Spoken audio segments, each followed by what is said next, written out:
graphic novel that I did for this month is called Bad Island. It is created, written, and drawn by Doug Tenapel. His creative team are as follows.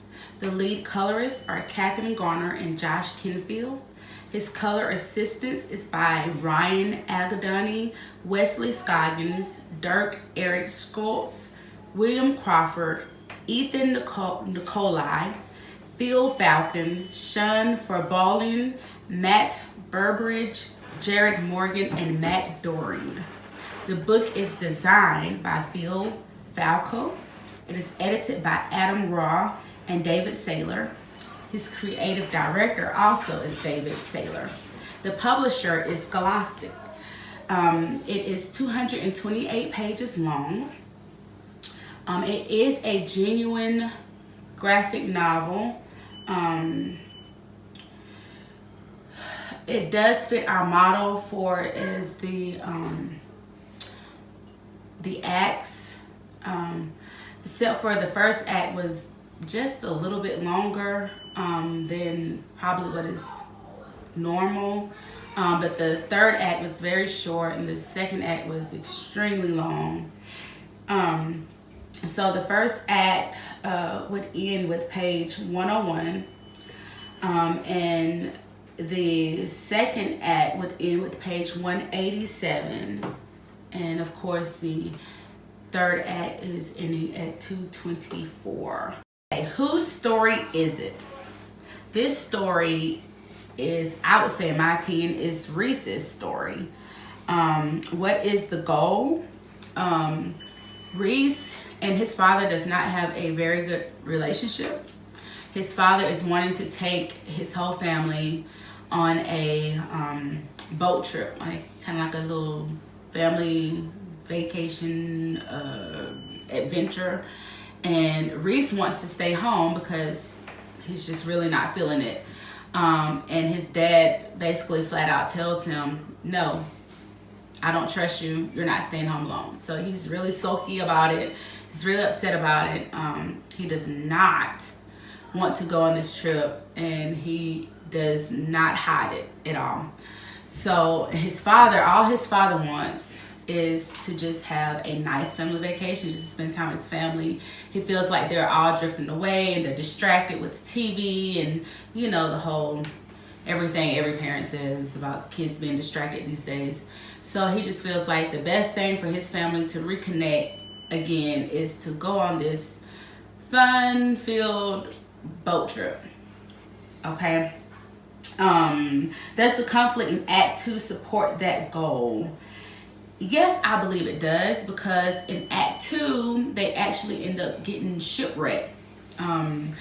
It's a massive storm out on the sea. It throws them all overboard, and the boat goes down and sinks.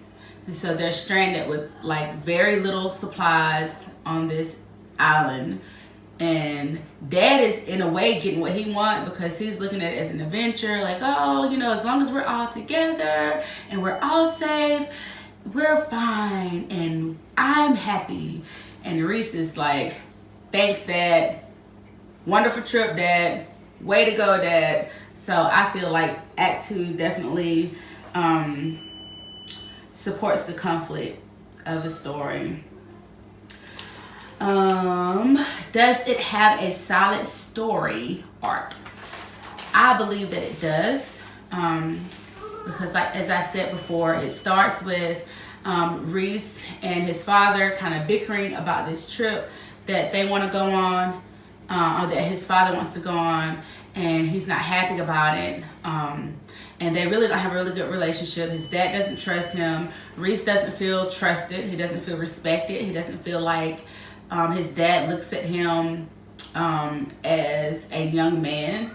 And so he just feels really ostracized from his father. But as the story goes on, that's the beginning.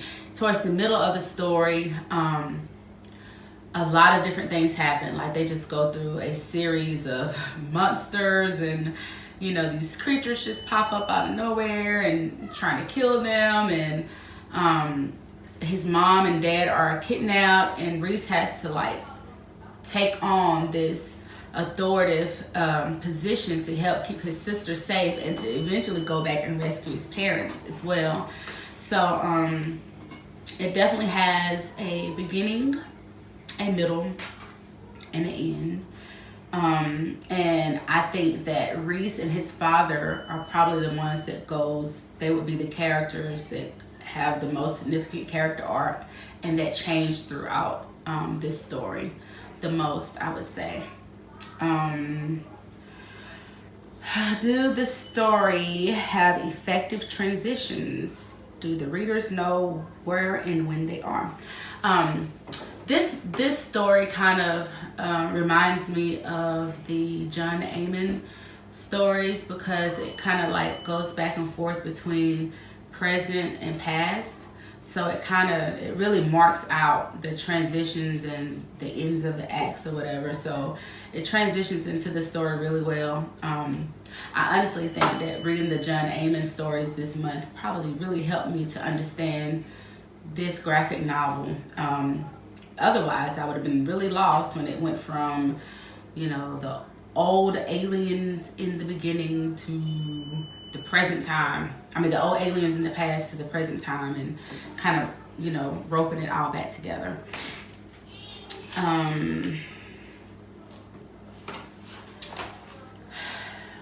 So McLeod's ideas of transitions as it relates to your chosen work. I would definitely say there's a lot of action to action transitions where it's just kind of like each panel just follows along with the last action that just happened. There's a lot of scene to scene. Like I said, as it went back, in time from the past to the present, which I think it did that maybe 3 times, which really, pointed out the acts, the beginning of one act, the beginning of another act, the beginning of another act. So yes, I would say that those 2 are probably the ones that are most prominent. There's some more that are used also as well. Does the story make use of the pages as a mini comic idea?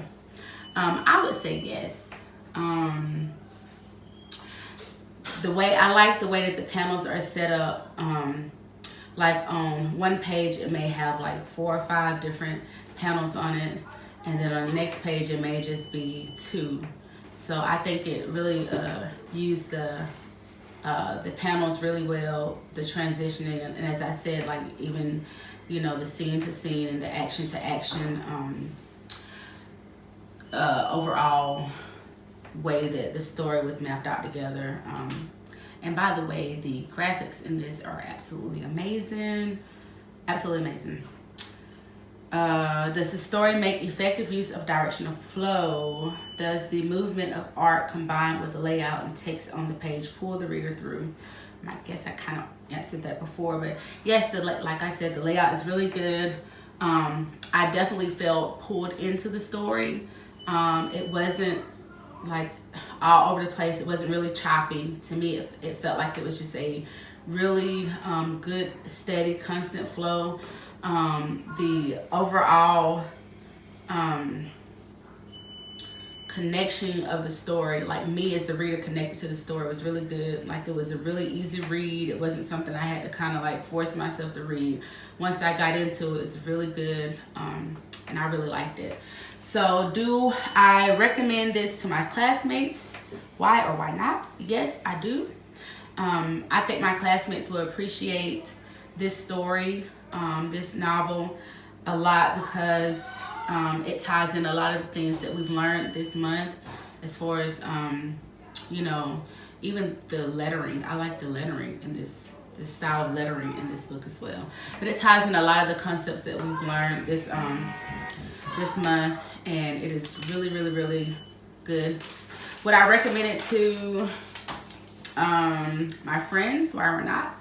I would recommend it to my friends.